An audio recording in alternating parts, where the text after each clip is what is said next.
there's an element here to sort of the mass production, as far as you could say 250 pairs or higher is mass produced, and then the handmade as well, and that's probably that's probably a lot of the appeal of them as well, isn't it? Well, I think so. I think, and also that the handmade side of it is something I actually really love doing. This, I really enjoy this side of it as well, sitting at home, you know, surrounded by leather and beads and sort of what are you going to making do them. when there are, you know, thousands and thousands of pairs being sold? Do you envisage that's the kind of quantities? What are you aiming for here, actually? Well, at the moment I'm doing very much the higher end of the market. These are all, as I say, silver-plated, freshwater pearls.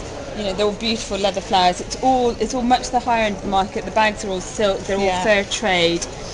They each come with this little instruction booklet, which has got you know, all the designs in them, how it's all put together. So it's a very, very luxury product at the moment. It also comes in a box that has the same sort of floral motif as the base. So it all kind of ties in together.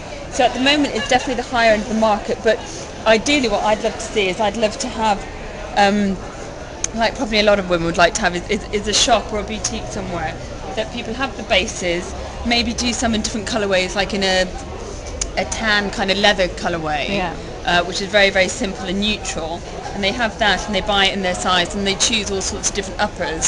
So if they're, you know, if it's someone who loves green, they can get, you know, the green collection or something. So it'd be a bit like a kind of a candy sort of pick and mix shop. They go in, I like that, and they'd buy the bag separately, they'd buy the bases separately, and then choose their own uppers. So this collection, when I started off, you know, I had done them with different types of heels, different uppers, and you know, I had all these different charts that I did. It started off, and it just kind of got, you know, you're ending up with thousands of shoes, which you can't possibly. So that's why I narrowed it down just to the 6 styles. But if they became like that, collectors' pieces, then well, these ones probably will. The handcrafted ones. The will. handcrafted, beautiful ones will be there. But and that's ideally what I'd like to see. And then when people did have, you know, if they have a wedding to go to and they're, you know, they've got their new blue dress at the wedding or something, they could just nip in, buy a pair of navy beaded uppers for sort of 20-25 quid, and then just wear them for their friend's wedding or whatever. So do it in that way. Mix and match idea is really really strong. So you mentioned there that you got the patent, and you got the patent around the sort of the structure of the shoe. Yes. How are you going to keep an eye on anybody else coming out with something similar? Even if you got the patent, sometimes somebody might actually try and copy you. What have you got any plan for basically keeping on top of any copies? The lawyers that I've been working with and dealing with, they've been absolutely fantastic with me and very helpful along the way. And you know, they've got to the stage now they're almost giving me free advice, which I think is unheard of for lawyers. But they've been. Who are they then? Tell us. Forrester Ketley is the company that I Forrester use, Ketley. which they're just how did you come by them, or how did you choose them? Through contacts, basically. I did some work experience for Condé Nast years ago when I was at uni, and I've always stayed in touch with one of the editors over there, and sort of sent her, you know, Christmas cards, and always stayed in touch with her. And when I was starting off in this project, I got back in touch, and she's always been, you know, very, very helpful towards me and put me in touch with someone who put me in touch with Forrester Ketley. Right, okay. So, it's all about networking, isn't it? Even when we don't know what we're doing. I think so. I think there's an element that you should always be, you know, nice to people and treat people how you'd like to be treated. Yeah, exactly. And sometimes it might be worthwhile. you never know. So they've been really, really helpful. Really, really helpful. And I think it's, you know, you can never tell if someone, like I've just got an order being placed over in Japan, and some people said to me, you know, you're not worried that they'll just order their 100 pair and then rip you off. But I think that's sometimes a risk that you've got to take, and hopefully slowly with time you can build up your brand and your product enough that they might do something which is similar, but it won't be a Jane Rafter Slinks. So is it important here that it's a Jane Rafter Slinks, or is the brand that you're building really around you as a designer, and Slinks is your one? Slinks is my first product, and that's what I want to build on. I've got other ideas for other products which are 2 of them have got absolutely nothing to do with shoes, something completely different.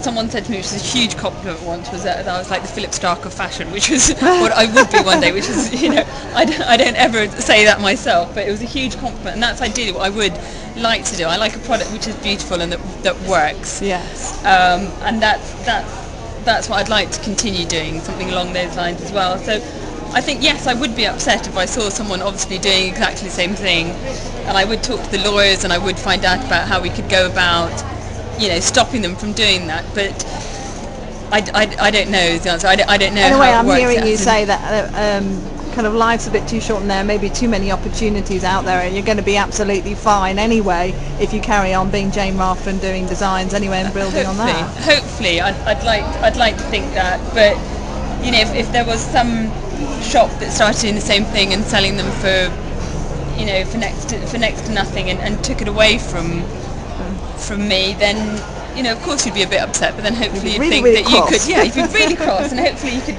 do something about it. But well, I think they look beautiful. The presentation is absolutely fantastic, and well done on getting the top drawer award, because that obviously kicked off, you know, everything that happened after that. The distribution deals that you said with how many boutiques? I've got about well, in the UK it's about 12. 12 boutiques. Are they mainly around the UK or in London? No, there's a couple in London, one in Wales, one down south, so one in Ascot, so they're sort of dotted all around the place. And you've had coverage in the Telegraph, you said? I've had the Telegraph, I had Attire magazine, the Irish Times, Sunday Independent, Easy Living, quite a lot of different websites pick them up, wedding markets kind of pick them up a lot as well. The brides seem to love them, either for presents for the bridesmaids or the mother-in-law buying them for the bride for going on her honeymoon or different things like that. So there's all sorts of different elements of that have come into it as well. So have you learned a lot more about potential markets as you've gone along as well? I think so.